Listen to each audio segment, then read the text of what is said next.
sé que en la Antártica estaban las podocarpáceas, las araucariáceas, las proteáceas y las notofagáceas. Género, familia podocarpácea, género Podocarpus. Mañío, de hoja larga, mañío de hoja corta, mañío macho, mañío hembra. Especie, Podocarpus nubígena, Podocarpus saligna. El de hoja larga, el Podocarpus saligna. El de hoja pequeña es nubígena. El mañío macho es otra especie, ¿ya? Familia Araucariácea, género Araucaria, especie Araucaria araucana. No tengo que darles el nombre común. Familia Proteácea, género Yeguina avellana, el avellano. Familia Proteácea, género Lomatia, el radal. Lomatia hirsuta, nombre científico del radal. Familia Proteácea, el notro, otra proteácea, ¿ya? El Botrium coccineo. Y el fuinque, la Lomatia ferruginea también, de las proteáceas. Familia Notofagácea, responsable de todos los rojos y amarillos del otoño del sur de Chile, cuando salimos de las áreas forestales, cuando todavía encontramos bosque nativo. No, sí, de Rancagua al sur, zonas protegidas, áreas protegidas, cada vez menos, pero... Bosque nativo. Bosque nativo, claro. Sí, de Rancagua al sur. Familia Notofagácea. Género Notofagus. Estamos hablando de el roble, la lengua, el coihue, el ñirre, el gualo, el raulí, la guala. ¿De qué Notofagus estamos hablando? Notofagus oblicuo, el roble. El roble guaye o el roble pellín es el mismo roble. Es el Notofagus oblicua. Se llama guaye cuando es joven, pellín cuando es viejo. La lenga, Notofagus pumila. Vive con el roble y con la araucaria. Hacen comunidad. Notofagus dombelli, el coihue. En honor al naturalista botánico que recorrió nuestro país en el año 1700, Joseph Dombey, Notofagus dombelli. El ñirre, Notofagus antártica, típico de los bosques del sur, de más al sur de Chile, de la Patagonia. El gualo, Notofagus glauca, el roble gualo, típico del Ñuble, endémico de dos regiones, Ñuble y la anterior, es endémico como de 3 regiones nomás de Chile. El raulí, muy conocido por su madera, Notofagus antártica, Notofagus alpina, el de hoja más grande, el raulí. Y la guala, que es un híbrido entre dos especies, que es el Notofagus alesar. Ahí tenemos, me faltan, no los he dicho todo.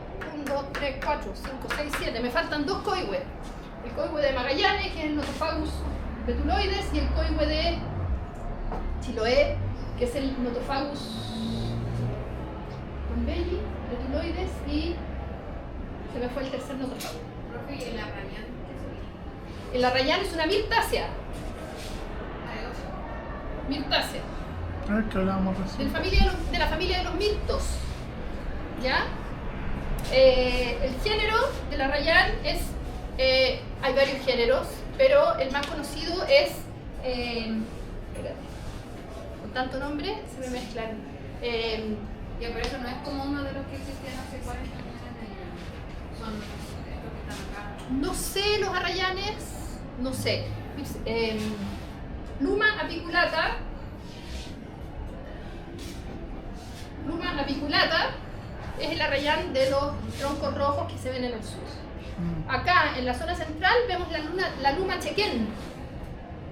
Luma chequén. En el sur crece como árbol, pero acá en la zona central crece como arbusto y solo en los cursos de agua. Si ustedes van al Parque Aguas de Ramón y llegan a la cascada, ahí van a encontrar una rayana. Ah, sí, que pareciera que fuera el Justo maqui. creciendo con el chilco, con el El maqui, fruto igual al del maqui. se parece al del maqui. Y crecen juntos acá en zona central, bueno, allá en el sur también. Sí, camino cuando uno Crecen va... juntos porque componen la misma comunidad hidrófila, eso quiere decir que son amigos del agua. Filo, acuérdense que filo es amigo. Es una comunidad hidrófila. Entonces acá en zona central lo van a encontrar siempre en fondos de quebrada, alrededor de los cursos de agua. En Río Clarillo, por ejemplo, encuentras canelo conviviendo con el maqui, conviviendo con el arrayán, conviviendo con el chilco, incluso con nalcas, ¿ya? Pero la arrayán de acá es la luma chequén, no la luma piculata que es la del palo rojo allá del sur. Igual tiene un poco rojo el palo la luma chequén. Esos son los arrayanes de la familia de las mirtáceas. Los mirtos, la familia de las mirtáceas también el género Mirtus, ¿ya? Pero ese es europeo. De ahí el nombre de la familia. Son todas plantas de follajes muy aromáticos. Si usted toma el arrayán, todas las mirtáceas van a tener eso, ¿ya? Y de ahí que usted puede diferenciar el arrayán macho del arrayán. ¿Cachai el arrayán macho? No. ¿No? O sea, he visto mucho. Es un arrayán con espina. ¿Lo habéis visto? Que tiene los frutos morados. Y la flor es súper distinta. La flor es morada también. El arrayán florece blanco. Y son de familias diferentes. Y si tú tienes dudas, bueno, el arrayán macho tiene espinas, los arrayanes no, y tampoco tienen olor. No son ni siquiera de la misma familia, pero se ven parecidos porque tienen la hoja súper parecida. El arrayán macho es arbusto, no es árbol. Dígame. ¿En los notofagus son todos de lento crecimiento? Yo diría que mediano crecimiento, va a depender también de las condiciones del suelo. ¿Pero mediano crecimiento cuántos años estamos hablando? No, bueno, igual vaya a tener un adulto en 20 años. ¿Sí? ¿La catagua nace después? No sabría decirte, porque es de la familia de... Lo que pasa es que la flora de Chile tiene distintos orígenes.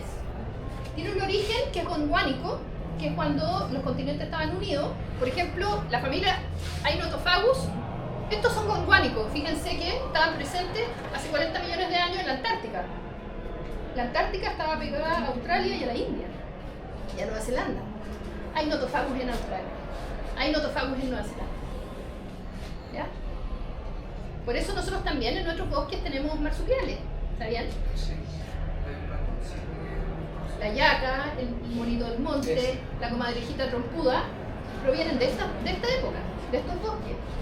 ¿Ya? Lo que pasa es que los grandes marsupiales, los de bolsa, se fueron a Australia y a Nueva Zelanda, y los micro marsupiales se quedaron en nuestros bosques. Dependen exclusivamente de estas especies. O sea, sustituyes el bosque nativo, se acabaron los micro marsupiales. Se acabó la yaca, el monito, están casi todos en peligro de extinción a todo esto, ¿no? Bueno, un origen es gondwánico, que vienen todos del sur, son un origen austral. Hay otro que es de origen tropical, anterior al cuaternario. Que le conozco, pero en esta yo estuve en Serena. ¿Ya? Y en Serena hay un bosque valdiviano. Sí, sí. Lo vamos a hablar, te lo voy a explicar cuando hablemos del cuaternario. Ya. Salimos del Eoceno, donde hacía mucho calor y había bosques tropicales y subtropicales en la Antártica con esta familia. Y vimos que la Tierra se enfrió, ¿cierto?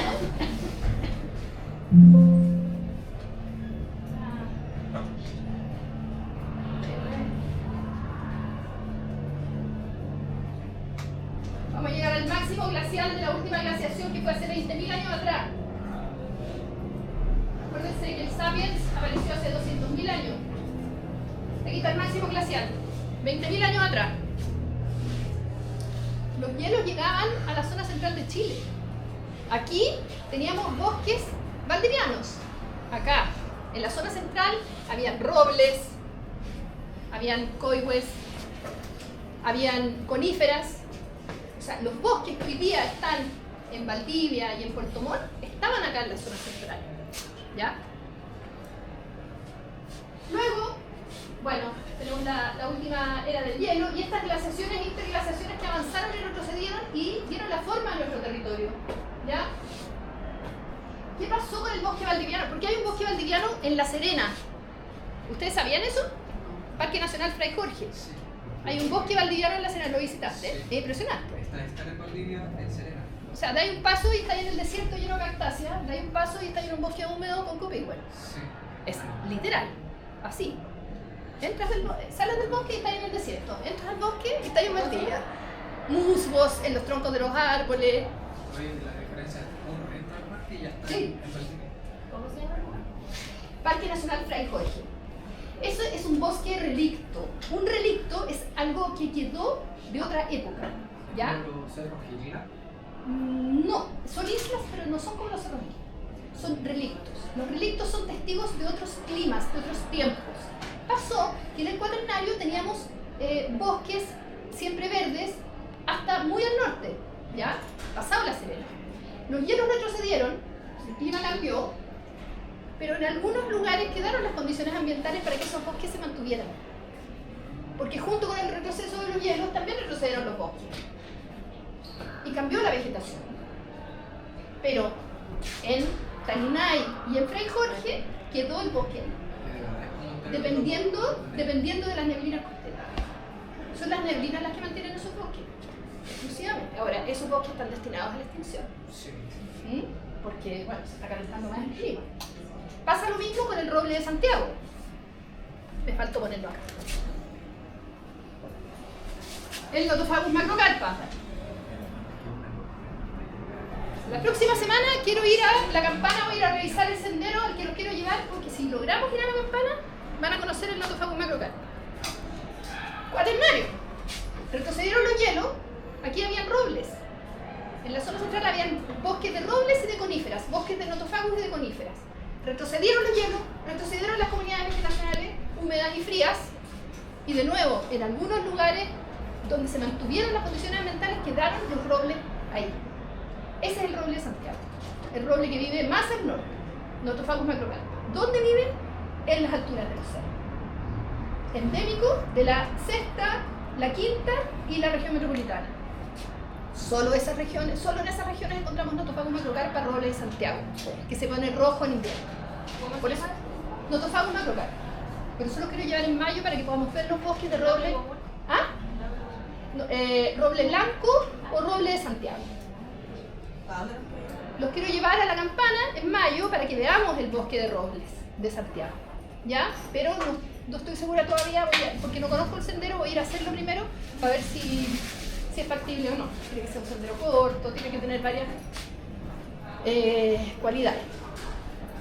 Se mantuvieron estos bosques de roble, ¿dónde?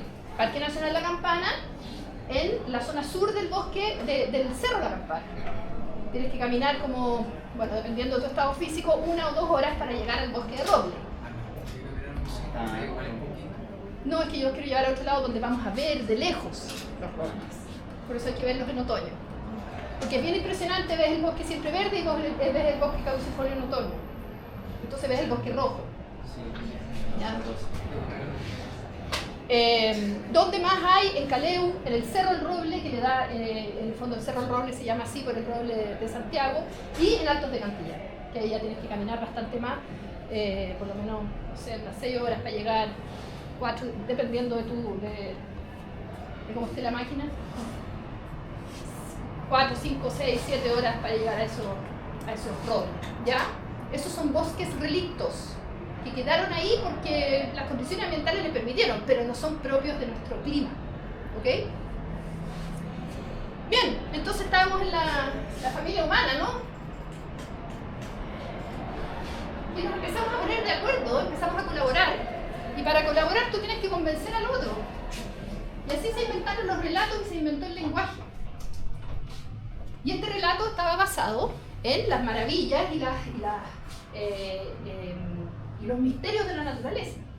Entonces los mitos humanos provienen de esa época. Los mitos, que son como los sueños, son como sueños, ¿no? Son como los sueños de la humanidad. Provienen de esa época. O sea, los mitos y el relato fueron la forma de organizar a las tribus para su supervivencia, ¿ya? Son la estructura de la sociedad. Hay algunos antropólogos que dicen que los humanos somos copuchentos por naturaleza, porque era necesario para la sobrevivencia. Entonces yo te pregunto a ti, Catalina, ¿cierto? Oye, Cata, ¿cómo se siente hoy día el Danilo? ¿El Danilo? ¿Está triste o está contento? Porque quiero saber si lo invito o no a la cacería de mi amor, porque si está deprimido no me sirve. ¿Cachai? O sea, somos copuchentos por naturaleza. Eso es lo que defienden algunos antropólogos. Que nos habría servido para salir a la cacería. Y con eso, con la construcción del relato, con el ponernos de acuerdo, la colaboración comunitaria, nos hicimos más fuertes y pasamos a estar en una posición media en la cadena trófica a ser los grandes depredadores de la naturaleza.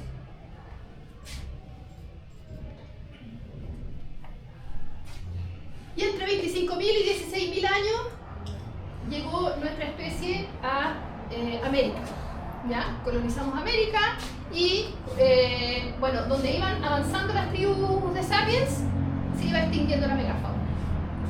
Porque nuestra especie, todos los lugares donde avanzaba, modificaba su entorno. Somos una especie que está destinada a modificar nuestro entorno. ¿Ya? Bueno, ahí hay fotos de un paisaje nativo. Ahí están las araucarias y ahí están los rojos y amarillos de los notofagos. Los verdes probablemente son avellanos, arrayanes y coigües. Pero esos son los paisajes verdaderos, los paisajes nativos del sur de Chile. ¿Ya? Exceptuando los bosques siempre verdes, como el bosque valdiviano, donde dominan los árboles de hoja persistente. ¿Ok?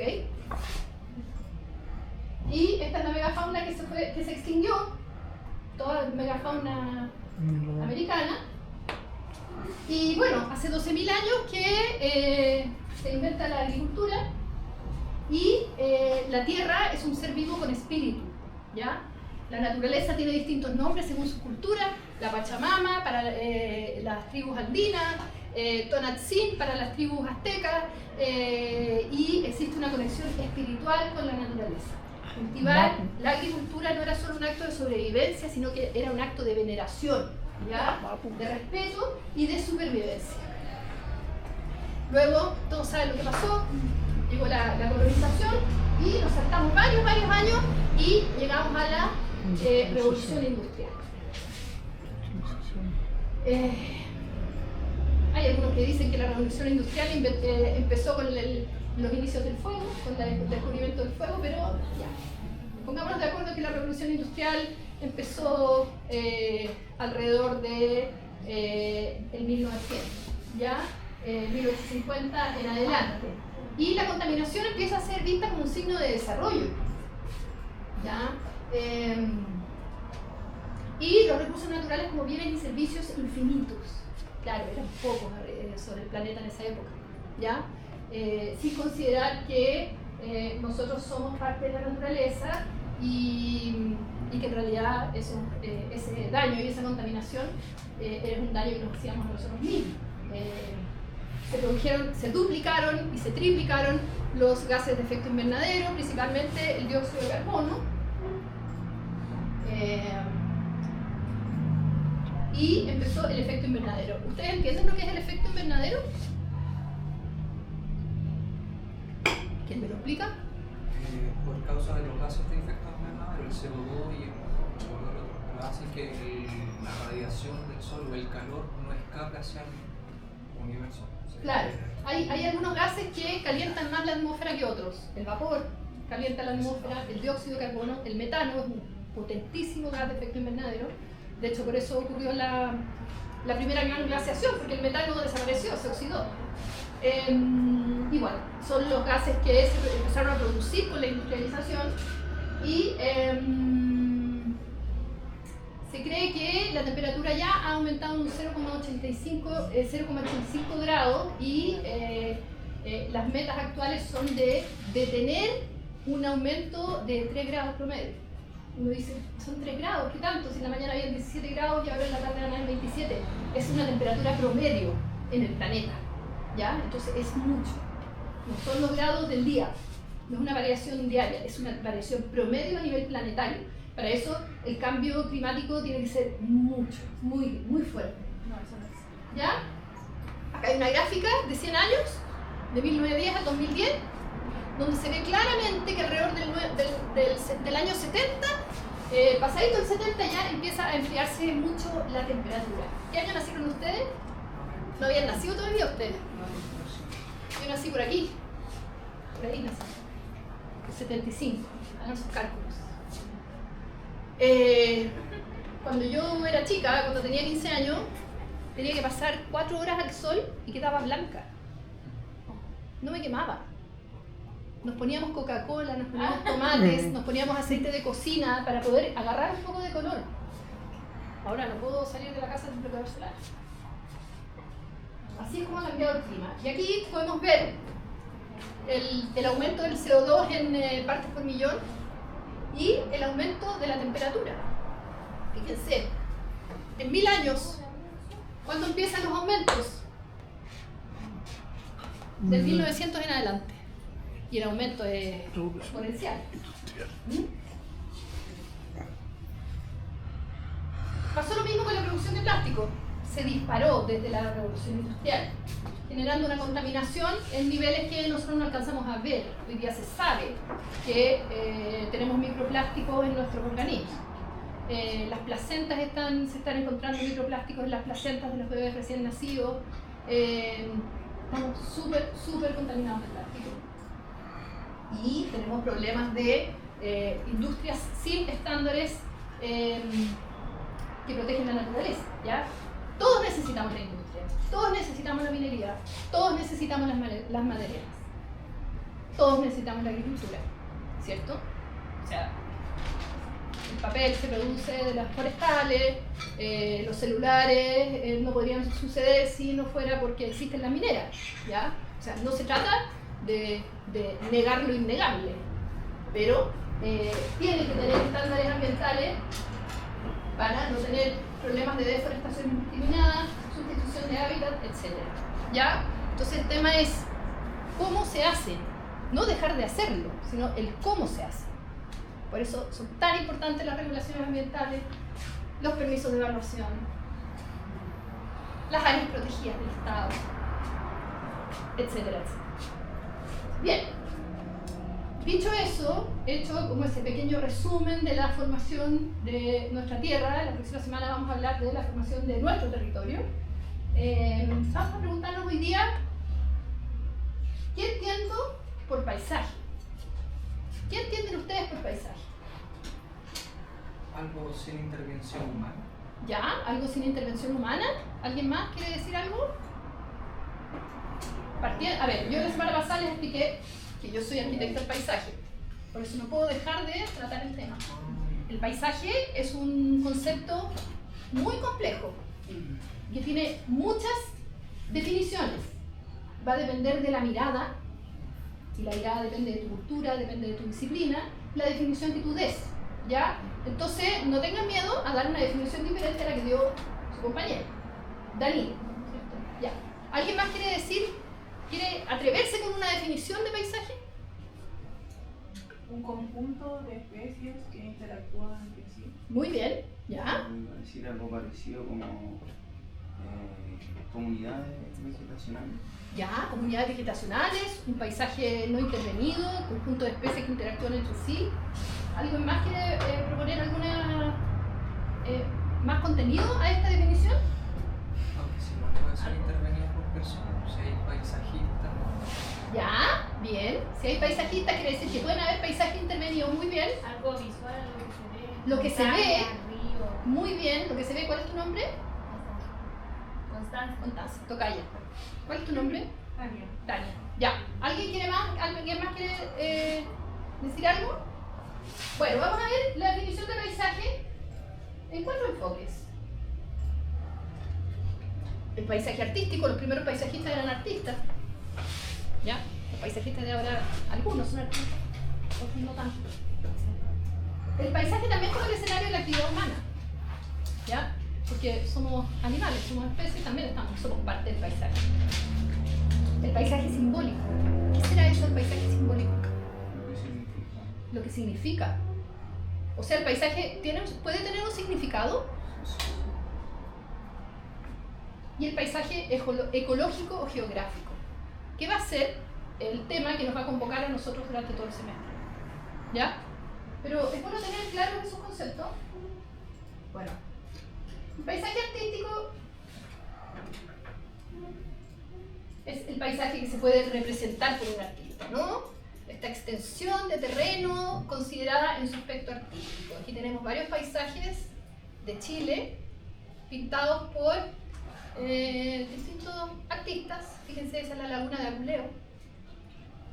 Atrás Petorca. Ahí no se ve así. Se veía. ¿Ah?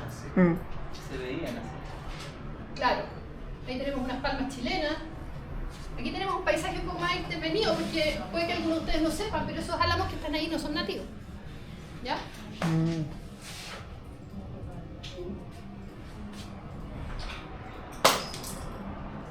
Y como escenario de la actividad humana también.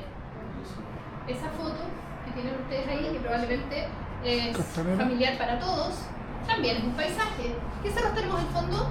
La cordillera. ¿Ya? ¿Conocen los nombres de los cerros que están ahí? ¿No? ¿Nadie? ¿Nadie? ¿Cómo se llama ese más alto que tiene nieve? Es el Cerro El Plomo, el cerro más alto de Santiago, para que sepan. 5.200 metros de altitud. El más alto de la cuenca de Santiago. No, me encantaría. Estoy entrenando para eso. Y el Cerro Altar, con sus brazos abiertos, la paloma, ahí atrás. El escenario de la actividad humana, ¿ya? Siendo la cultura, nuestra cultura, el agente modelador del paisaje. De alguna manera, la forma de pensar de toda la sociedad es la que va a modelar el paisaje. Después va a venir un terremoto y va a modelar la cultura. O sea, va a salir el río y va a modelar la cultura. Entonces es una interacción de ir y venir. ¿Ya? Un medio natural fuertemente condicionado por las actividades económicas aparece como un paisaje transformado por los factores socioculturales. ¿Ya? Entonces, como agente modelador, según el tipo de cultura, va a ser el tipo de paisaje, donde se expresa un poco el pensamiento se va a expresar también, el pensamiento de esa sociedad se va a expresar sobre su paisaje. Lo estamos viendo estos días en la política. Acá tenemos otro paisaje cultural. ¿Dónde es esto? Valparaíso. El paisaje transformado por los factores socioculturales. ¿Y aquí qué tenemos? Vamos a tener un paisaje simbólico. Estas son las primeras intervenciones que hicieron las tribus nómadas. Antes de inventar la agricultura ya estaban interviniendo los paisajes, ya, marcando hitos en el paisaje, porque eran nómades, tenían que caminar y habían estos lugares sagrados. ¿Ya? Me encanta esto que escribió Susan Jellicoe. La especie humana se ha diferenciado del resto de los animales por la racionalidad y la conciencia del yo. Aparentemente somos la especie, dentro de todos los organismos vivos del planeta, la única especie, aparentemente, que tiene conciencia de que existe. ¿Ya? Hay algunos que son más inteligentes que otros, pero seríamos los más inteligentes y los únicos que sabemos que tenemos un yo. ¿Ok? Y eso se proyecta de forma abstracta sobre la naturaleza. Aquí tenemos un yo proyectado, un yo cultural, ¿ya? Que simboliza algo. Por eso hablamos del paisaje simbólico.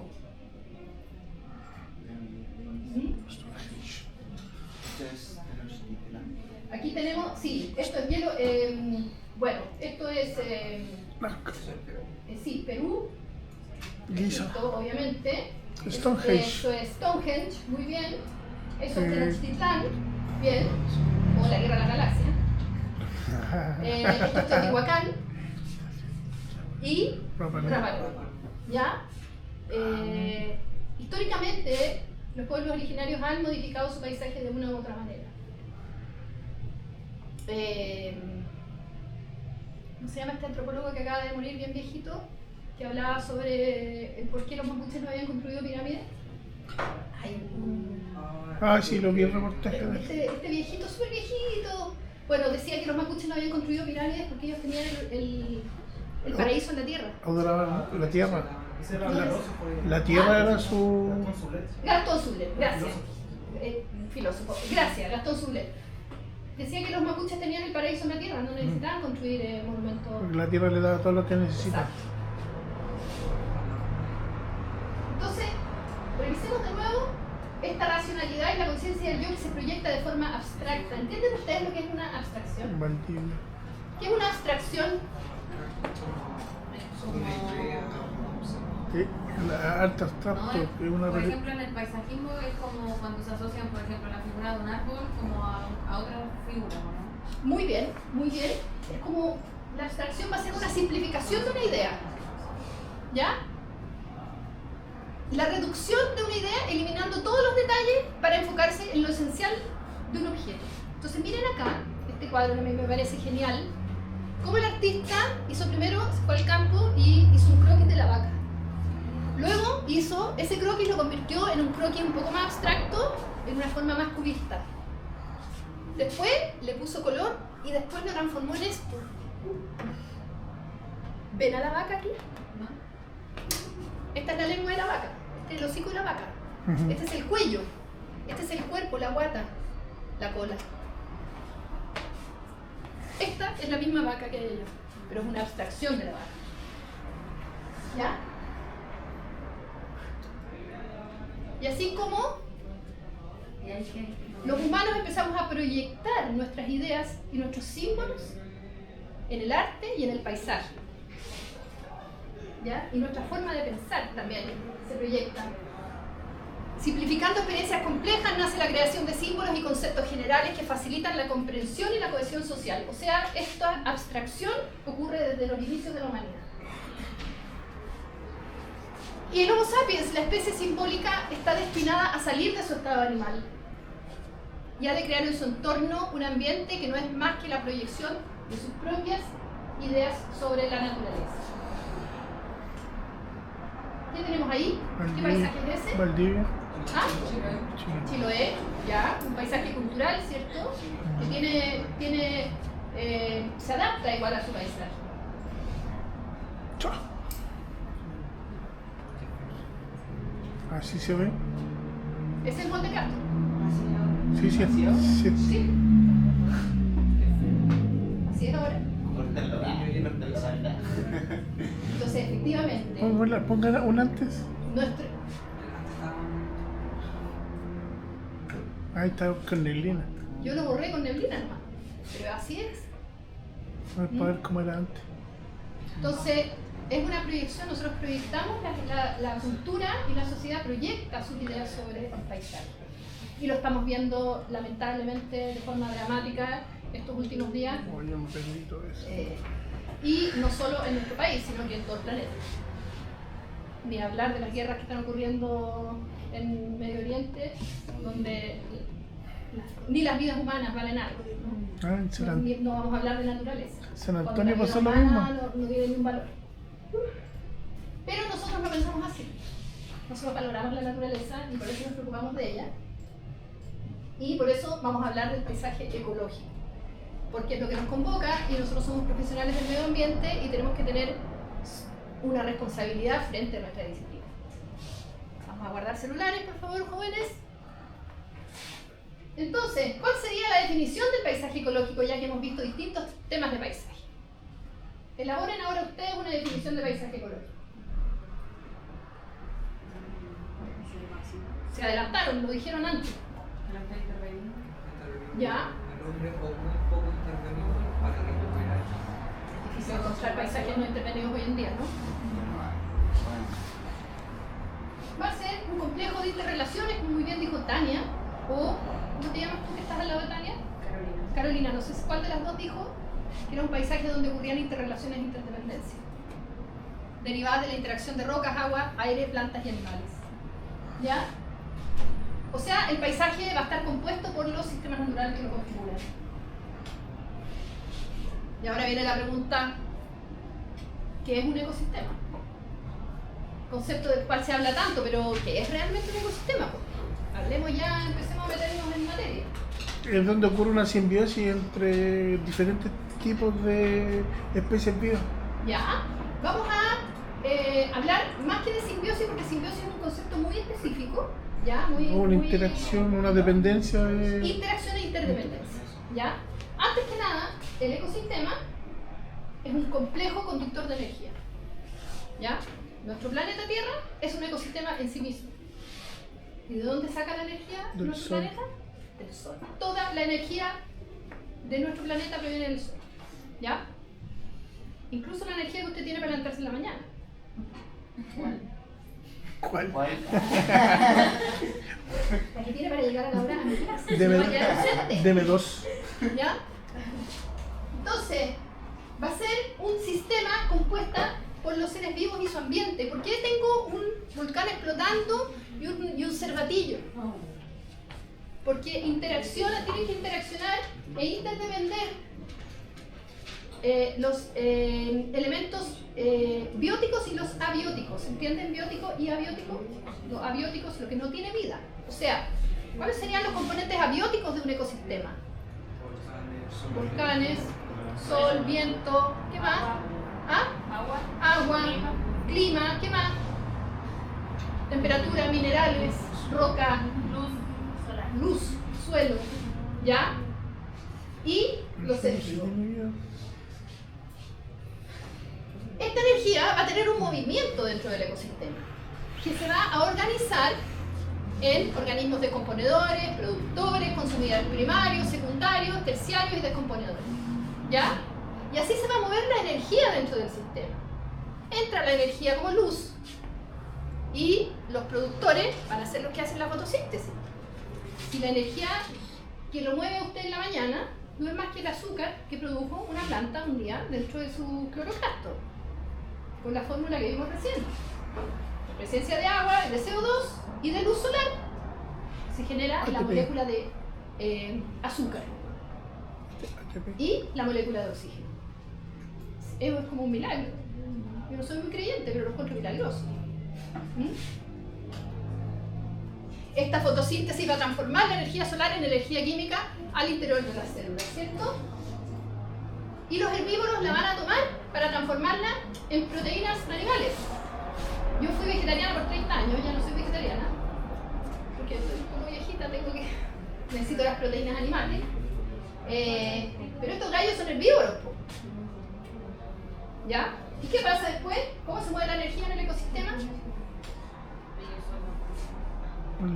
Vienen los depredadores y mueven la energía, la misma energía de la fotosíntesis se transformó en proteína animal y se empieza a mover dentro de la cadena trófica de la naturaleza. ¿Ya? Y hay que saber que toda la energía se transforma en materia y la materia en energía. Y cuando la materia viva se muere, se transforma pasando por distintos estados, ¿cierto? Para luego seguir circulando dentro de esta cadena. ¿Qué es lo que va a modificar esta materia orgánica muerta? Los organismos descomponedores. Y aquí nos metemos en temas de suelo. Por eso en este curso también vamos a hablar de suelo. Y vamos a hablar de materia orgánica. Y vamos a hablar de minerales. Porque si queremos conocer la flora nativa, ¿para qué? A ver, yo no enseño flora nativa para conocerla, para tener más sabiduría, para que ustedes tengan más sabiduría en sus cabezas. Yo enseño flora nativa para aplicar la flora nativa en la restauración de paisajes. ¿Ya? Y para eso tenemos que hablar de suelo y de suelo vivo. ¿Ok? Por eso, este proceso dentro de la cadena trófica es importantísimo. Aquí están los hongos descomponiendo la lignina. Son los hongos los que descomponen la materia orgánica más gruesa. No hablo de reino, división, clase, pero no nombramos los hongos. Otro reino. ¿Qué vamos a ver? Acá, funga. Funga, animalia, plantae, arquea, creo que se escribe arcaea, y otro más. No me los sé todos, son como 5, depende de los autores. Cuando yo era chica, los hongos estaban dentro del reino vegetal. Miren lo vieja que soy. ¿Ustedes también? Sí, yo Ustedes también. también son viejos. Han pasado de moda. Sí, pues, es otro reino. Es un reino totalmente distinto. Piensen ustedes que hay hongos alimenticios, hay hongos parásitos, hay hongos que producen enfermedades, hay hongos que descomponen la materia orgánica, que son ultra benéficos, hay hongos medicinales, están los hongos de los pies. ¿Ah? O sea, es un reino completo. Es un mundo hiperdiverso. Entonces, el suelo vendría siendo como el aparato digestivo de la naturaleza. Con una biodiversidad gigantesca, principalmente microbiótica, como nuestro intestino. ¿Sabían ustedes que nuestro intestino está compuesto como por 3 kilos de microbiota? Y esa microbiota es la encargada de que nosotros absorbamos los nutrientes que comemos. Entonces hay un símil entre el suelo vivo y los intestinos de los mamíferos. Entonces nos vamos a preocupar de la microbiología del suelo vivo. ¿Ya? Y para finalizar la clase de hoy, siendo las 10:43, van a tener un tiempito, se van a organizar en grupos de A3 y van a responder este glosario. Ahora. Si quieren, ahora, pero me lo trae la próxima semana, en este mismo formato. También lo pueden hacer individual, pero esta clase está subida, ¿la va? Ah, ya está listo. Sí, está subida. ¿La descargan? Tommy. A mí tampoco, profe, la semana pasada yo incluso le envié un mensaje. Pero la subí, sí lo vi y no te respondí porque mandé un correo mandando... Pero todavía no me apareció cuando... O sea, cuando le envié el mensaje no me Claro que apareció. sí. Y yo quería hacerlo ese mismo día. Ya lo hice. ¿Dónde está? Ya, vamos a ver aquí, porque tenemos tiempo. ¿Y dónde está? Ah, chico. No hay problema.